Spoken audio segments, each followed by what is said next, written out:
tell you a little bit more about my simple 3-step history homeschool program. If you're anything like me, you're homeschooling, you've got tons and tons of stuff going on. You might have a child with ADHD, dyslexia, autism, and you've got a lot on your plate, girlfriend, if you're anything like me, and I'm sure you are. So you can understand how hard it is to get through just the basics every day. You want to get through the reading, the writing, the math, because these are the skills they absolutely must have. But you want to do history. Maybe you want to do history just like me. And so I have, after 12 years, come up with a simple plan that works beautifully throughout the year. So let's go ahead and let's dive in. Okay, so when homeschooling ADHD or any child with learning challenges, less is more. Just go with it. Less is more. Always know that. Less is more, because if you do less, you're better able to get your child on board if they know there's going to be less amount of time involved, that there's going to be less content involved, and they're better able to participate and engage. So what am I telling you? ADHD, learning differences, always think less is more. We're going to keep that in the back of our head as we process through this quick, simple history plan that I've got. So the first thing you're going to do, just grab a history spine book. Okay, so a history spine is something like Story of the World. We've used A Child's History of the World. Of course, it depends on the ages of your kids. What I'm talking about today will probably work really well with elementary up through middle school. In fact, some high schoolers can even use Story of the World. They would just use it differently. But for right now, for purposes that we're talking about today, we're talking about elementary all the way up to middle school. So you pick a history spine, and that history spine is just a fantastic book that basically guides you through your studies throughout the school year. So if you started with Story of the World, which we tend to lean to, Story of the World is a series of 4 books, and each book, it's basically starts at creation and it goes all the way to modern times. And each book is meant to be used over a period of a year. So what we do is we typically stick with Story of the World. We have done A Child's History of the World. You'll see on my blog other recommendations for other history spines if you're not interested in the Story of the World, or if you'd like to do something different. There's tons of history spines. So go to aheartforallstudents.com and you can dig deeper into some of those resources. But you're going to grab your history spine book. That's the book you're going to lean into throughout the entire school year to guide your history studies. Okay, so that's step 1. Now, step 2, you are going to choose a timeline song. Now, if you're new to the homeschool world, this whole timeline song may be foreign to you. If you've been homeschooling a while, you probably heard about various homeschool timeline history songs. A lot of people in Classical Conversations, I'm no longer affiliated with Classical Conversations, but we did do CC for a long time. And while we're not in the program anymore, I learned so much about the value of simplicity and using memory to really guide your children and give your children a solid foundation in a variety of subjects.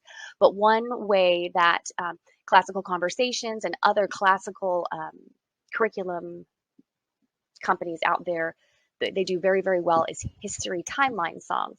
So you're going to think of a history timeline song. You can get Classical Conversations has one. If you go to aheartforallstudents.com to this history plan blog post, you'll see links directly to an online video that has the history timeline song for CC.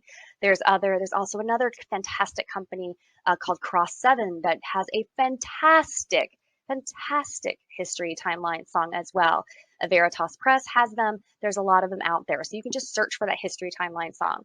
So you've got your spine and you've got your timeline song. That timeline song is going to have multiple pieces.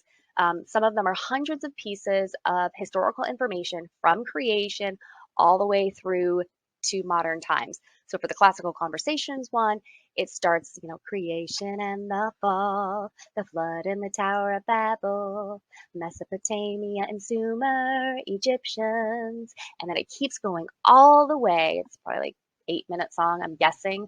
I do not have the rights to that music, but it goes all the way to modern times. And your kids can learn these really, really early. I want you to think about it this way. Sometimes people that are opposed to that classical model of education, and I am more eclectic, I just really am focused on the best way to reach a particular student because every child is different, okay?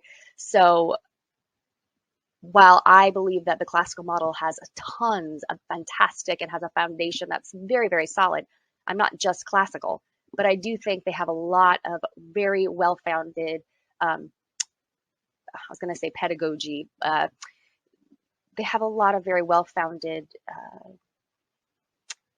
a foundation in how they teach and present information and concepts to children that do really, really well. The one thing they do really, really well is memory work. Now, rote memorization has gotten such a bad rap in the traditional school systems that we have in our country. Unfortunately, that's really hurt a lot of kids because God has designed us with this fantastic ability to memorize. When we're children, particularly, we memorize so quickly and so easily. Then God has also given adults the ability to memorize through song. So by combining song with a child's ability to memorize really, really early, you can give your child a foundation of historical information. So we see it very commonly with the alphabet song. No one would think anything of a mother singing uh, A, B, C, D, E, F, G, H, I, J, K, L, M, N, O, P. We don't think anything of a mother singing that to her baby, right? Well, at the time, that child eventually is going to learn that song, but they have no idea what an A is. They don't know what A is. They've never seen the A symbol. They don't know that A symbol. You're giving them with that ABC song, that's their foundation for learning the alphabet, and then their song, and then, excuse me, and then the sounds, and then learn how to read. It's a progression. So that ABC song gives them the foundation that they will jump off of to learn how to read. Well, that's what we do with a history timeline song. So while you think it might be crazy to do a history timeline song with your kindergartner who has no idea what the Mesopotamians are, eventually over time, it will yield fruit because later on, when your child actually dives in to learn about the Mesopotamians, okay, which you're going to go back to and you'll be reading about in your history spine. So while your 2-year-old's playing, they may hear the song, have no idea what Mesopotamia is, but your fifth grader is totally grabbing that and applying that information together. And so now they have a solid foundation of where Mesopotamia and that culture, where that time period was, because they have that timeline set up. So you'll use Story of the World or whichever spine you use, and it doesn't matter if it matches perfectly to your timeline song, but using that spine in combination with the history timeline will just give you a nice roadmap for where you're going to be going throughout history. And it's really nice because both the history spines that I recommend and a timeline song, obviously, they all go in chronological order. So that's very, very helpful because it gives a better concept of the passing of time. Now, step 3. Step 3, you're going to create timeline binders. So if you only do these 3 steps, you only pick pick a history timeline, a history book, a spine, and maybe read 1 chapter a week, maybe 5 minutes at a time, 10 minutes at a time, whatever you can do with your kids, 1 chapter a week, okay? If you do that, you sing that timeline song a few times, and then you create timeline binders, you're done with history. Timeline binder is super easy. Grab a binder for each of your kids that wants to participate. Grab some history notebooking pages, and I have a ton of them at aheartforallstudents.com. You see, I made a ton of history timeline sheets. They're journaling notebook pages. You just grab that notebooking page, okay? Hand it to your child after you're done reading, stick it in the binder, and have them draw whatever it is you guys just discussed or read about in your history spine. And they draw it. The great thing is that kids with neurodivergences such as ADHD or autism, a lot of them tend to be very, very creative. Now, you might have a child who's not creative and doesn't want to do this. This may not be the perfect fit for them, but for a lot of kids, it's a great fit because they have agency over what they're doing. They're not being told you have to draw X, Y, or Z. They're given a lot more freedom instead of being told they have to write an essay on the Sumerians. You can allow them agency. They can just pick up that pencil or that crayon or that marker or that color pencil and draw whatever it is they want. And then they can put in the little, I actually made, let me show you here.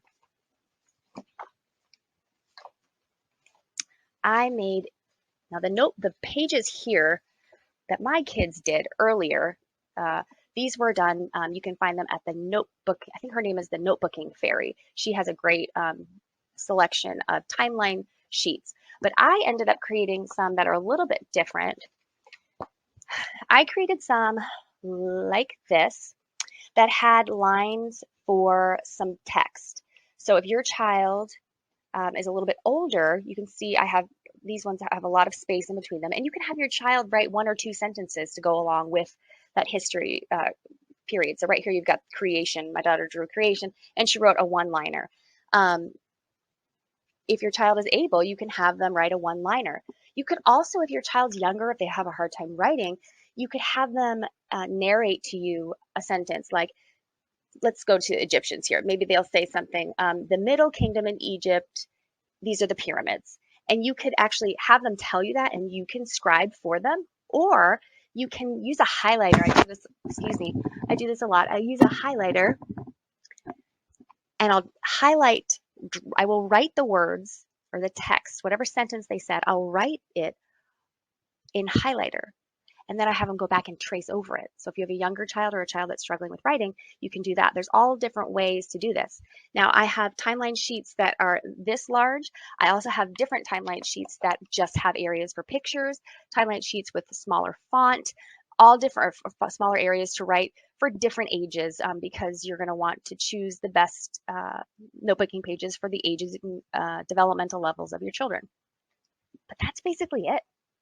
So by the end of the year, your child's going to have this beautiful portfolio of uh, a timeline, a binder of history that they have gone through from the beginning of the school year to wherever you end up. If you get through an entire Story of the World book that year, you're going to have an entire beautiful historical portfolio for your child to show off to that Aunt Edna who's always testing your child because she believes that your child is not actually getting an education as a homeschooler. Mm. Prove her wrong, show her the history timeline.